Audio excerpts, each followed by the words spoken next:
What Fox Television told us was that we were just the people to be the investigators. Do any stories you want, ask tough questions, and get answers. So we thought, this is great. This is a dream job. Fantastic. The very first thing they had us do was not to research stories, but to shoot this promo, which was The Investigators. Uncovering the truth, getting results, protecting you.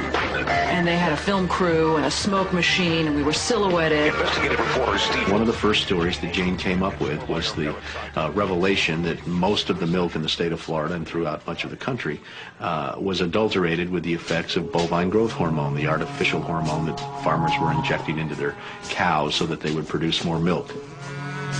With Monsanto, I didn't realize how effectively a corporation could work to get something on the marketplace. The levels of coordination they had to have. They had to get university professors into the fold. They had to get experts into the fold. They had to get reporters into the fold. They had to get the public into the fold. And of course the FDA, let's not leave them out. They had to get the federal regulators convinced that this was a fine and safe product to get it onto the marketplace. And they did that. They did that very, very well. It's a great time to be a high-producing cow. Posilac One Step, bovine somatotropin by Monsanto. The federal government basically rubber-stamped it before they put it on the marketplace. The longest test they did for human toxicity was 90 days on 30 rats.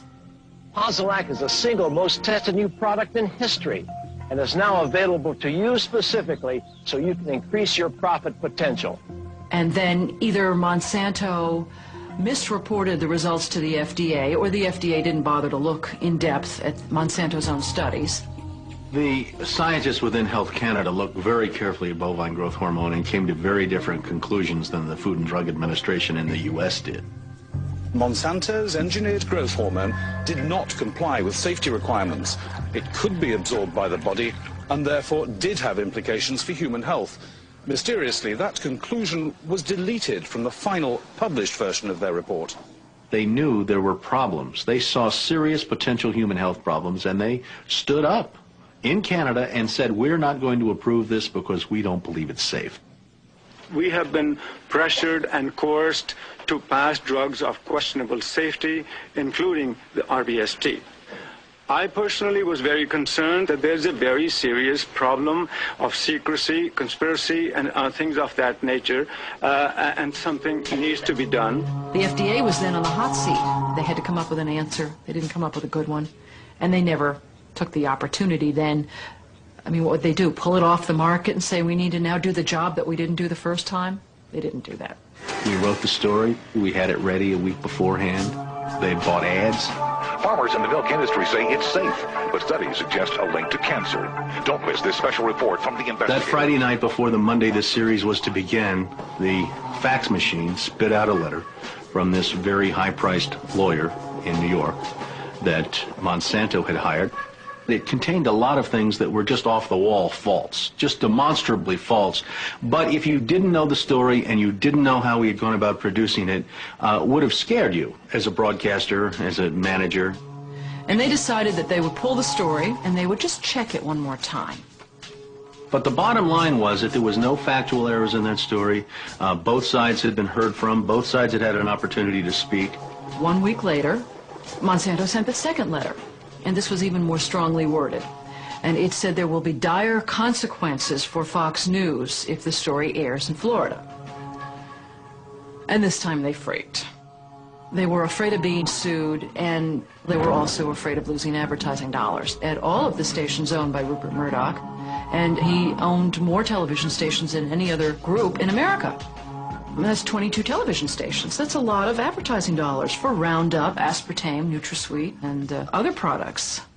So we got into a battle, and the first deal was the new general manager. And his name's Dave, and Dave is a salesman, and, you know, he'd pump your hand. How you doing, how you doing? Called us upstairs to his office, and he said, what would you say if I killed this piece? What if it never ran? And we said, well, you know, we wouldn't be very happy about that. And he said, well, I could kill it, you know. And we said, yes, of course, you're the manager. You could kill it. It would never air. And he's hemming and he's hawing and he's back and he's forth. And we couldn't figure out, what is this all about? And finally he blurted out, look, would you tell anybody? You know, I said, I'm not going to lie for you. About a week later, calls us back to the office and says, okay, we'd like you to make these changes. In fact, you will make these changes. We said, well, look, let us show you the research that we have that shows that this information you want us to broadcast isn't true. To which he replies, I don't care about that. I said, pardon me? And he said, that's what I have lawyers for. Just write it the way the lawyers want it written. I said, you know, this is news. This is important. This is stuff people need to know. And I'll never forget, he didn't pause a beat, and he said, we just paid $3 billion for these television stations. We'll tell you what the news is. The news is what we say it is. I said, I'm not doing that. And he said, well, he said, if you refuse to present the story the way we think it should be presented, you'll be fired for insubordination. I said, I will go to the Federal Communications Commission and I will report that I was fired from my job by you, the licensee of these public airwaves, because I refused to lie to people on the air. And it's thank you very much. You'll hear from us right away. Well, 24 hours came and went, and we didn't hear a thing. And about a week later, he calls us back, and now we've changed strategies. How about if we pay you some money and you just go away? And I said, how much money? Because, you know, when somebody offers to bribe you like that, I always want to know if it might be worth it. He was going to offer us the rest of our year's salary if we agreed not to talk about what Monsanto had done, to not talk about the Fox corporate response in suppressing the story, and to not talk about the story. Not talk about BGH, again, anywhere. Not take the story to another news organization. Just zip up. I said, you mean if I want to go to my daughter's PTA meetings and explain what's in the school milk at the school lunch program? I can't. No. You can never speak about this anywhere. And Steve says, okay, write it up. And I'm like, what are you talking about? Write it up. And I didn't say anything. And Dave, he wrote it up. And he FedExed it to us a couple days later. And he said, are you going to sign? And we said, nah, Dave, we're not going to sign that. And he said, we'll send it back, okay? I said, no, Dave, we're not going to send that back. It was, okay, we can't buy you out. We can't shut you up. Let's get the story on the air in a way that we can all agree it will go on the air. And we started rewriting and editing with their lawyers. Well, during this 8-month re-review process, I say jokingly, they did things like, for example, they wanted to take out the word cancer. You don't have to identify what the potential problem is, but just say human health implications. Any criticism of Monsanto or its product, they either removed it or minimized it. And it was very, very clear, I would say, almost every edit they made to the piece, that was the aim. And we changed this and this and this, and then that wasn't good enough. Okay, now change this and this and this. Now change this and this. Version after version after version, 83 times.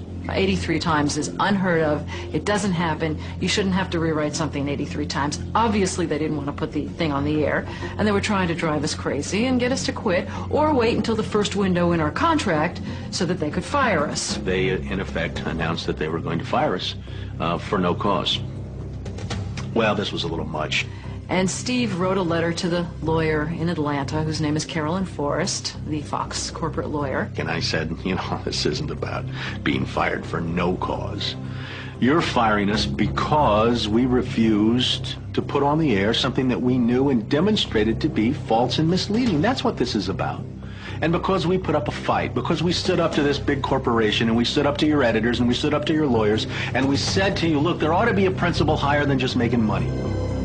And she wrote a letter back and said, you are right. That's exactly what it was. You stood up to us on this story, and that's why we're letting you go.